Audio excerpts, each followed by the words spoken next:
আসসালামু আলাইকুম। আশা করি আপনারা ভালো আছেন। আল্লাহর রহমতে আমিও ভালো আছি।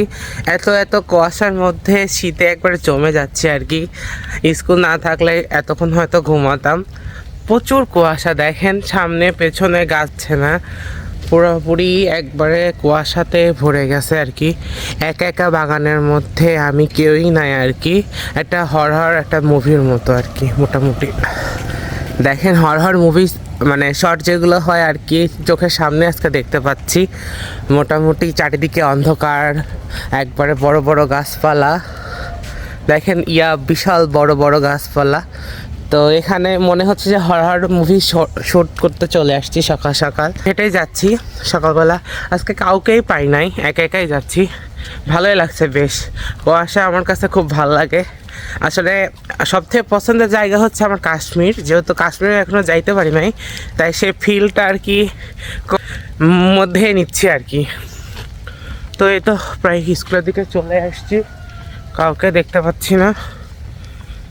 তাহলে আজকে সারাদিনের ব্লগটা দেখতে থাকুন। এই যে হঠাৎ করে আপুর বাসাতে চলে যাব, তাই ভাবলাম যে ভাইগনার জন্য একটা কেক বানিয়ে নিয়ে যাই। কেকটা দেখতে অনেক সুন্দর লাগছে মাশাআল্লাহ, জানি না খেতে কেমন হবে। তো তাড়াহুড়া করে বানানো, কারেন্ট বাসাতে ছিল না, তো প্রায় 1 ঘন্টার কমইতে আজকে বানিয়েছি আর কি। বানাইতেই হবে যেহেতু ভাগনা খুব পছন্দ করে, এই জন্য। এখন যাওয়া যাক তাহলে আপুর বাসায়। এই যে রেডি হয়ে চলে যাচ্ছে এখন, অটো তুলতেছি আর কি। 4 নম্বর গেট থেকে আর কি অটোতে উঠলাম। এখন হচ্ছে এই যে অটোটা আমি একাই যাচ্ছি। আসলে দুপুরবেলার লোকজন নেই, তো এই জন্য একাই যাচ্ছিলাম। তো শেষে যা হলো আর কি। এত কিছু করার ভিতরেও তারপরেও ভাইয়া বলতেছে যেহেতু, ভাবলাম যে যাই যেন আছে। যাই হোক, একটা মজাদার ভিডিও সামনে দেখতে পারবেন, কারণ বুঝতেই তো পারছেন খেলাধুলো ভাই সব একসাথে হলে কতটা মজা হবে। তো যাওয়ার পথেও আপনাদেরকে দেখাবো, ভিডিওগুলো দেখতে থাকবো। তো রিক্সাতে উঠে বললাম, এখন রিক্সাতে করে যাচ্ছি আর কি স্টেশনের দিকে। তো এই যে আনবিক পাশেই আর কি, আনবিকের রাস্তা হয়ে যাচ্ছি মোটামুটি। ট্রেন প্রায় ঠিক টাইমে আসছে। দিশান আমাকে ফোন দিয়ে বললো, রোদের জন্য আর কি তাকাইতে পারছি না, প্রচুর রোদ বাইরে, মানে তাকাইতে একটু সমস্যাই হচ্ছে। তো যাওয়া যাক তাহলে।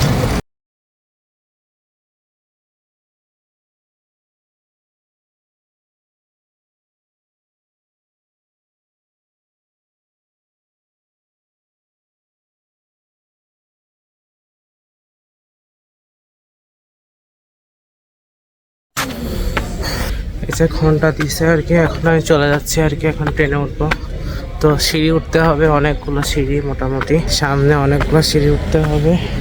তো আমাদের স্টেশনটা অনেক সুন্দর, পাকশি স্টেশন। মোটামুটি সবাই আপনারা অনেকেই দেখেছেন আমার ভিডিওতে, এর আগেও আসছি। তারপরেও ভাবতেছি যে দেখায় আপনাদেরকে। তো অনেকগুলো সিঁড়ি উঠতে হবে মেবি।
আমাকে ভাইয়া স্টেশন থেকে নিতে চলে আসছে। তো যাই হোক, ভালোই লাগছিল। যশোরে হঠাৎ করে চলে আসলাম, আসলে আসার কথা ছিল না। তো ভাইয়ার রিকোয়েস্টের অনেক করছিল যে লিজানের পড়া শেষ হয়ে যাবে, আর হচ্ছে লিজান তো সেভাবে যশোরে থাকবে না, তো আমারও সেভাবে যাওয়া হবে না। তো এই জন্য বলতেছিল যে লিজান থাকতে থাকতে নাহি তুমি চলে আসো। তো আমি আর না করতে পারলাম না, আর যেহেতু আমার চোখের আর কি ডাক্তার দেখাবো, এই জন্য আর কি ভাবলাম যে যাই, ঘুরে ডাক্তার দেখায় আসি আর ঘুরে আসি। তো যশোর শহরটা তো অনেক উন্নত, আমি এর আগেও আসছি 3-4বারের মতো। তো এখানকার ম্যাক্সিমাম দোকানপাটগুলো সব ব্র্যান্ডের। তো তাই দেখছিলাম চারপাশে যে এগুলো কি আছে কিনা। আড়ংয়ের শোরুমও আছে, মোটামুটি অনেকগুলো ব্র্যান্ডই চলে আসছে যশোরে। তো এইগুলোই দেখতেছিলাম আর কি, বেশ ভালোই লাগতেছিল। তো যাওয়ার পথে এই যে স্ট্রিট ফুড গুলো খুবই আমাকে টানছিল। আপনারা সবাই জানেন যে আমি খেতে অনেক ভালোবাসি, স্ট্রিট ফুড হলে তো কোনো কথাই নাই। তো এটা হচ্ছে যশোরের সার্কিট হাউস। সার্কিট হাউসটা দেখতে খুবই সুন্দর লাগতেছিল, হলুদ সবুজ বাতি মানে কম্বিনেশন মিলাই অনেক সুন্দর লাগছিল। যশোর সার্কিট হাউস লেখাটা অনেক ভালো, আর সার্কিট হাউসটা অনেক বিশাল ছিল, কিন্তু অনেক বড়। তারপরে ছিল মা ও শিশু স্বাস্থ্য কেন্দ্র। তো এখানে চলে আসলাম, আপুর বাসায় যাব আর মিষ্টি না নিলে কি হয়, তো মিষ্টি নিয়ে নিলাম। যশোরের সব থেকে বিখ্যাত অনন্যা, এখান থেকে মিষ্টি নিয়ে নিয়েছিলাম। তো এই যে রিসিভ করার জন্য লিজান সাহেব চলে আসছে নিচে। এই যে দুলাভাইয়ের হাতে কেক ছিল, মানে বাচ্চাদের জন্য কেক বানিয়ে নিয়ে গেছি, মানে আপনারা তো দেখছেন। এই যে ভাইয়ারা উপরে উঠে গেছে, তো ভাইয়ারা আমাকে হয়তো সারপ্রাইজ দিবে, আপু ভাইয়া মানে বাবুরা সবাই মিলে, যার কারণে আমাকে পরে আসতে বললো। এই যে আপুদের রুমে চলে আসছি। এখানে এই যে 3টা ফ্ল্যাট আছে, তো আপুদের রুমটা হচ্ছে এইটা। তো কলিং বেলটা দিয়ে নেই, দেখি। ওয়ালাইকুম আসসালাম, কেমন আছো? ভালো আছো? এই যে লিজান, মুস্তাইনের সাথে দেখা হয়ে গেল। এই যে আপু ছোট্ট মেয়ে। মুস্তাইন কেমন আছো? ভালো আছো? এই তো ভালো আছি। তো এই যে আপুদের রুমে চলে আসলাম, একটু ফ্রেশ ট্রেশ হবো, তারপরে আপনাদেরকে দেখাবো সম্পূর্ণ ভিডিওটা। তো আপু হচ্ছে স্যান্ডউইচ বানানোর জন্য সব কিছু বানিয়ে রাখছিল, তো আমরা এসে এগুলো স্যান্ডউইচ বানানো শুরু করলাম।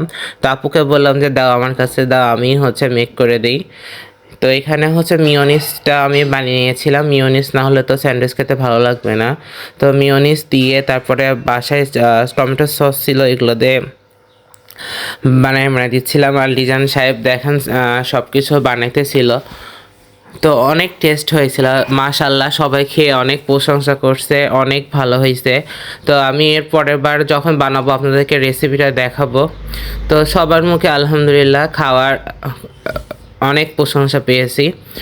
তো লিজান বলতেছিল যে অসাধারণ, ভাইয়ার কাছে ভালো লেগেছে, সবাই ভালোভাবে খেয়েছে। তো এই যে রাতে আপু হচ্ছে সিটা রুটি বানাচ্ছে আর হাঁসের মাংস।